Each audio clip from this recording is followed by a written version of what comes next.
friends, welcome back to Brick by Brick. I'm Roxann Klepper, and today's episode is for those of you who are feeling a little squished. You love your home, you've made memories there, but lately it's starting to feel more like a game of Tetris than a place to relax.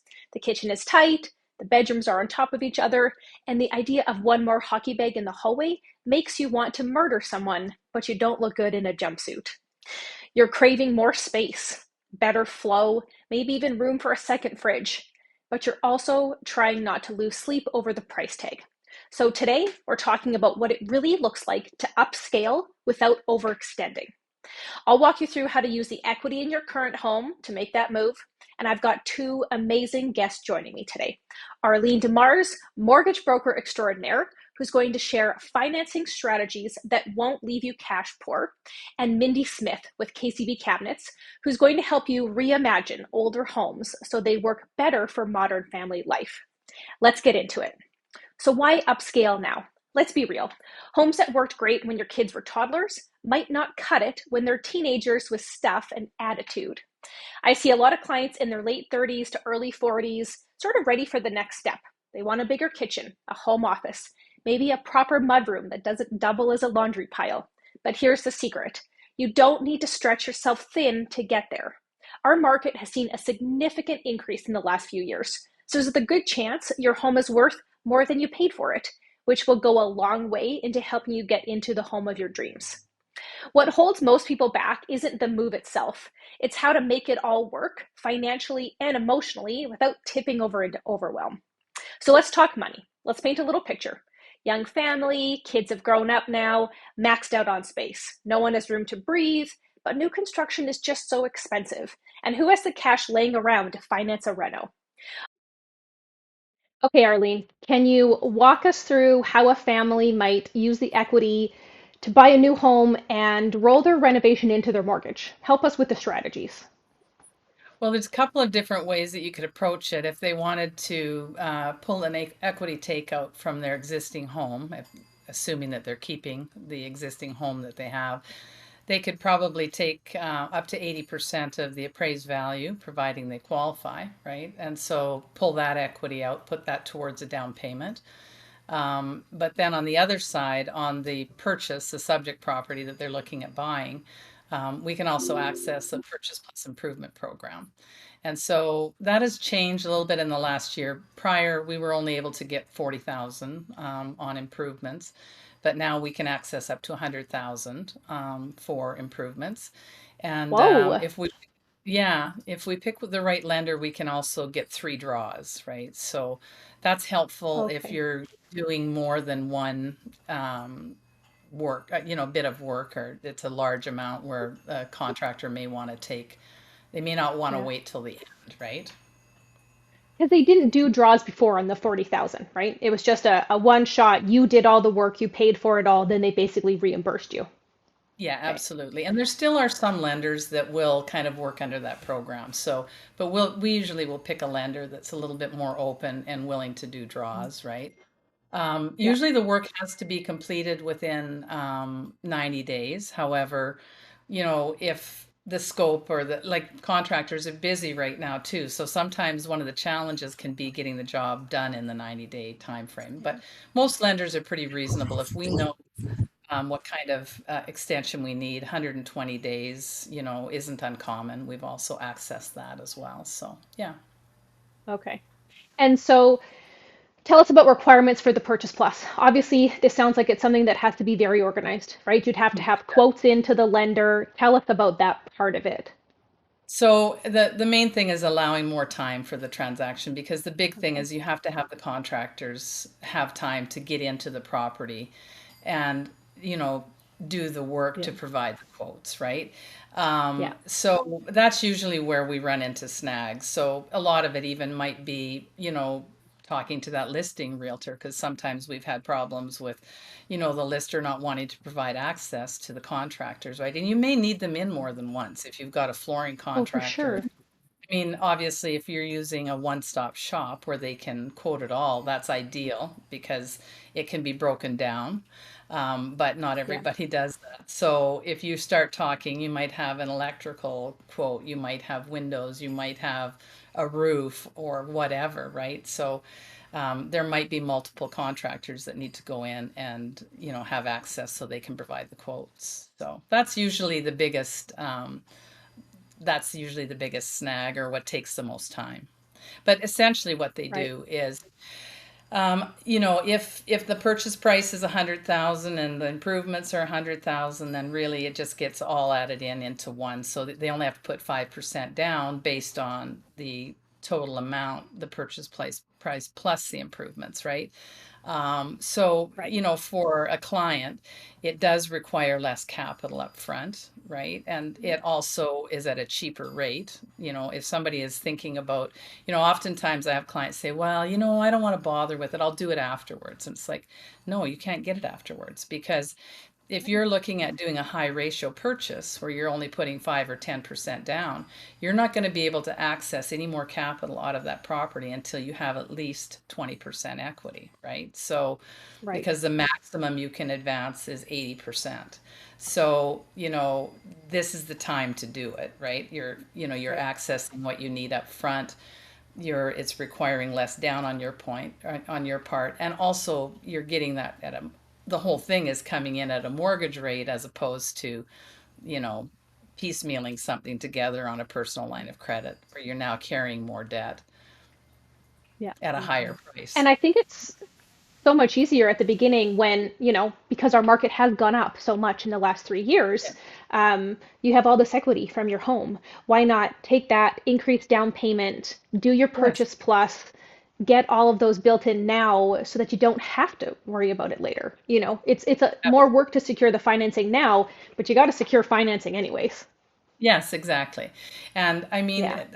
the other thing is the end value, right? I mean, you're really, if you look at, I'm not sure what the percentage would be, but if as long as they're doing the kind of improvements that would add value, so windows, roof, flooring, bathroom, kitchen, those items, they're going to get more than the cost of their improvement back in terms of the end value, right? So Yeah. there's very few options that you have to do that. The other thing about it is, if you think about resale or you think about down the road, if you're doing kind of sort of backyard contractor kind of improvements, to the property.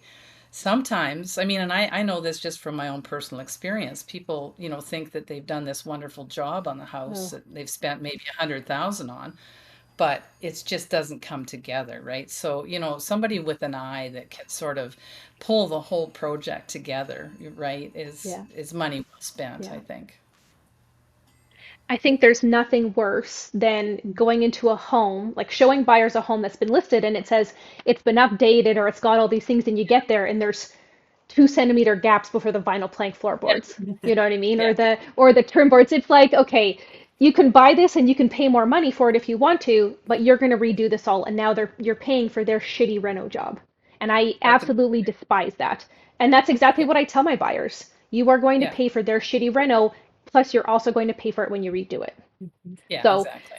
I Yeah. think if you have the skill, fine, do it yourself. But it's why we got Mindy here, because you got to Yeah. hire professionals, honestly. And it's the only way, when we're talking dollar for dollar about your reno and your upgrade in your home, the increase in value, it's not the same if you did it yourself. If you can be No. like, hey, here's all my receipts from KCB, here's what they did.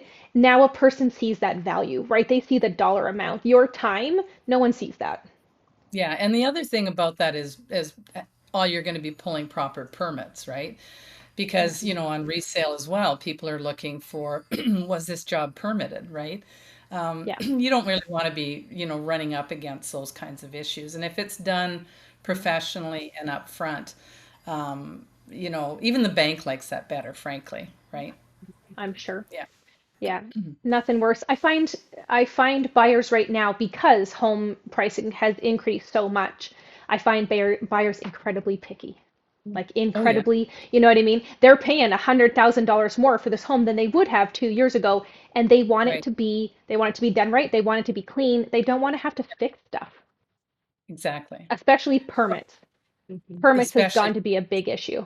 Mhm. Yeah, yeah, it has, right? So, I mean, really, I think for, and also we have such a limited supply of product right now, right? So, people really need to look at, getting creative about, doing those improvements because as you kind of said, in your lead up, you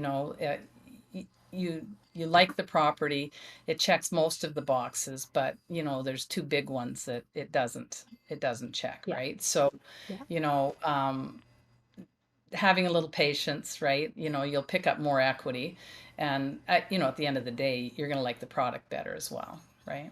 agreed.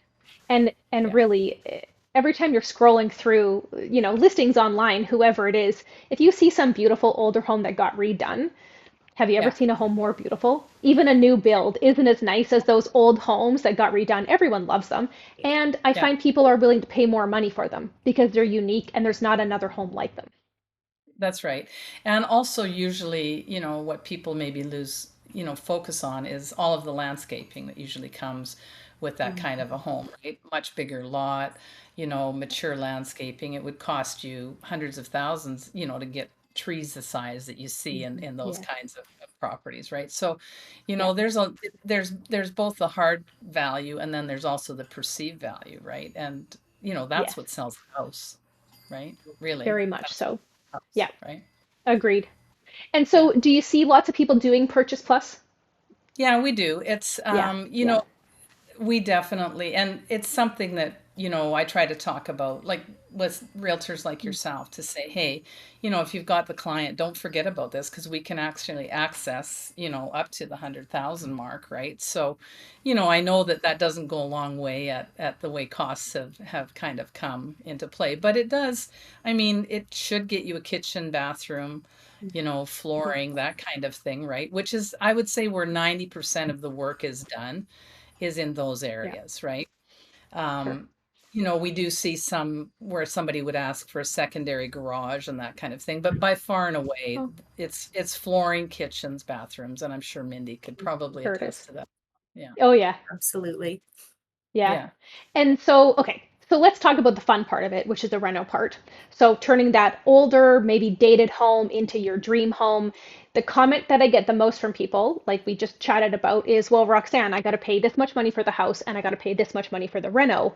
But what Mhm. everyone always forgets is if you put $10 in your bank account and you put another $10 in, you got 20, not 10, right? That increase in value is because you increase the value. So Mindy, can we just go back to Arlene's comment about the kitchen bathroom flooring? You Yeah. know, tell us what's the most common thing that you're seeing right now with people who are doing renos?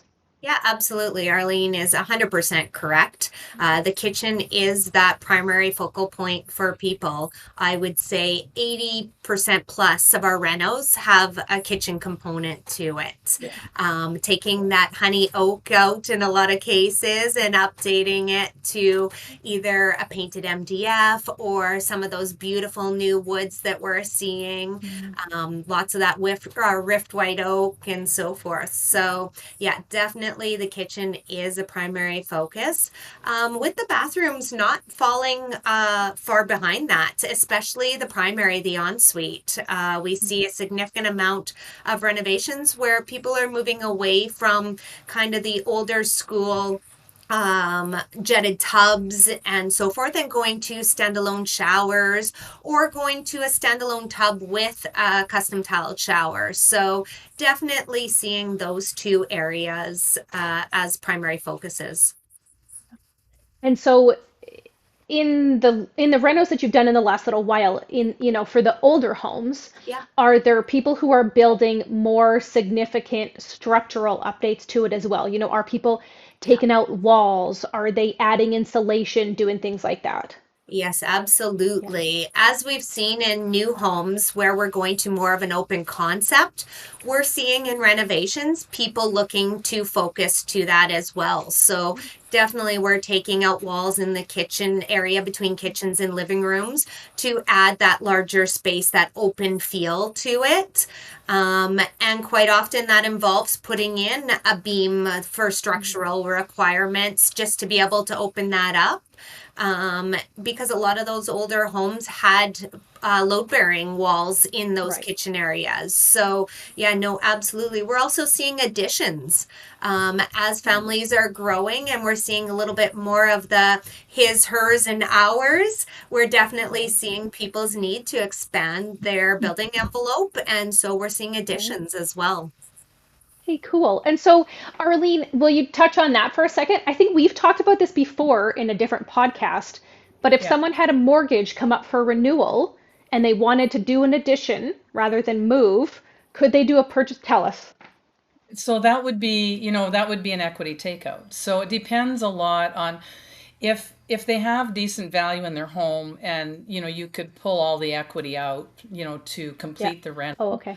But also, and now this is a little trickier, but where you could, have an appraisal done, the value as is and as complete, right? So let's say you have the existing house and the footprint is worth, 400 grand. They're looking at doing an addition that's 300,000 bucks. Then you would look at, what's the before and after value. And, it could be done as sort of like a draw type, kind of a quasi Oh, draw okay. type, Hmm. right? Sure. That's a little trickier because sometimes the banks will, it's a lot of work. They don't love to work on those deals, but it is Yeah. possible. And Okay. I've done a couple of them, and you just have to stage it properly, right? And find the Yeah. right lender that's willing to work with it. But for the most part, pull your equity out, take it up as high as you can go. Okay. And so for a lot of people, they might have some of their own funds saved and then, maybe a couple 100,000 sitting in equity, then you just draw it Right. down and use that for the improvements. Okay. So And so equity again, take. back to market increasing, now you got all this equity, you've been paying down your home, you maybe love your home or you love your location, you could do a big add-on instead of Yeah, having to sell and find the home and do the reno. yeah, yeah. So That's sensitive topic. interesting. Sensitive topic right now because of the recent zoning issues that we've had in Red Deer where Sure. you want to turn everything into a sixplex without parking or any other Yes. any other Yeah. considerations. I mean, obviously that's a hot topic. But having Mhm. said Yes. that, it kind of ties into what Mindy's talking about, where you might Yeah. have, two generations of family, where mom and dad, Oh, yes. I just ran into this not very long ago, where the couple wanted to build an acreage, and they wanted a full suite for their mom and dad. They were buying Hmm. it together, right? So mom and Yeah. dad were going to be living in a self-contained unit, and kids are living upstairs, kind of thing, right? And so, Yeah. um, you know, those things will usually require more modifications, maybe like Mindy said, a slight, addition, that kind of thing. But when it comes together, most of the time when you're putting multi-generational families together, there might be another property sold with a substantive Mhm. amount of equity that could go towards it, Yeah. right? And it's really just how you piece it together because the bank isn't ever Yeah. going to want to advance more than what the existing value would be, right? So, Right. but there are ways around that for sure. Yeah. And yeah, And so, Mindy, sometimes I think when people think they're going to move into an older home, they think, well, we got to gut this place, right? Everything's got to come down. Yeah. And a lot of times, some of the most beautiful older home renos that I've gone into, they sort of piecemeal it. Yeah. It's like, okay, we did the kitchen, but maybe it had beautiful old hardwood that we left, or we loved this old wood wall that we had. Or so how much of that are you seeing where people are doing a few things and the overall look is sort of very eccentric, but very updated in a functional way where their family loves it, but they didn't have to gut everything. Yeah, absolutely. We see a lot of that. And there's definitely several factors that affect that. Because we live, of course, in a world where asbestos has become a hot topic. That is definitely a factor for people as well, where they don't want to have to worry about some of those items and being having testing done and so forth. So some cosmetic opportunity is available to them, whereby we don't disturb existing structure, we just modernize and make those so that it's a more functional space, a more aesthetically pleasing space, and so forth. Yeah. And so tell us about all the cool new trends that are coming in. What are people doing in their new spaces? Oh boy, we're seeing so many trends come Yeah. through. As I mentioned a little bit earlier, those woods are coming in again, which is wonderful for anybody who has woods in their home. Um, Yeah. Definitely not the honey oak style that we've seen in past, but still those warm tones in the Yeah. woods. We're Okay. seeing an increase in brick and stone usage, Ooh. large format tiles. So reducing grout lines so that instead of having a standard 12 by 12 in a custom tiled shower, we're doing 4-foot slabs in there to have a reduced grout line and a really clean look to it. So Wow. there is so many neat things coming in and so many innovative things coming in that Hmm. we're seeing. I love it. And how about the grays versus the creams? Are we back to the creams yet? I've been waiting for that day Oh, for years. I would love to say that we're back to the creams and that we've moved on from the whites as well in the Sure. cabinetry. Um, Uh-huh. Here in Central Alberta, we're definitely a little bit slower in terms of the trends. But that being said, we are seeing it in the larger markets already. So that will start to filter into Central Alberta as we're moving forward. We're starting to see that in some of our renovations, where, of course, people are looking on Houzz, they're looking on Pinterest, they're seeing those trends Mm, come through, and they're starting to ask about those. So it sure. does filter in. It just is a little bit slower to get here into Central Alberta. All right, so I still got my fingers crossed. Yeah, I'm a couple absolutely. years out, hey? I Yeah, can't wait. yeah. And so how about flooring? Is it still vinyl plank? Is it still ruling the roost for us? We are definitely still seeing a significant amount of vinyl plank. Now, that being said, what you mentioned in terms of those old hardwoods, we Mm, are seeing people wanting to restore those old hardwoods more and more so. So that's a nice trend as well that we're seeing in where people want to take that antique feel of these older mm, homes and just really improve on it. So yes, we are absolutely seeing LVP, that luxury vinyl plank, and luxury vinyl tile both.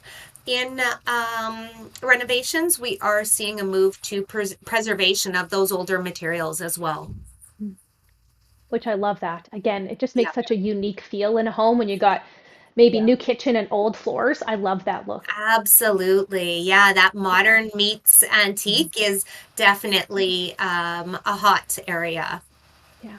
And so earlier we were chatting about doing your purchase plus and having one contractor being able to do all of those things. KCB has been around for a long time. Tell us about all the things you could do if a person was interested in, again, we're talking about moving up. So we're talking about selling a smaller home, moving into a bigger home. Tell us about the things KCB can help our audience with. So we are exactly what Arlene was saying. We're that one-stop shop. So we will do everything from a small interior renovation on a home right through to an addition to gutting out the home and redoing it. We do all the permitting. We do all of the trade orientation, all of the scheduling of the trades. We have an interior designer that helps bring all of that together.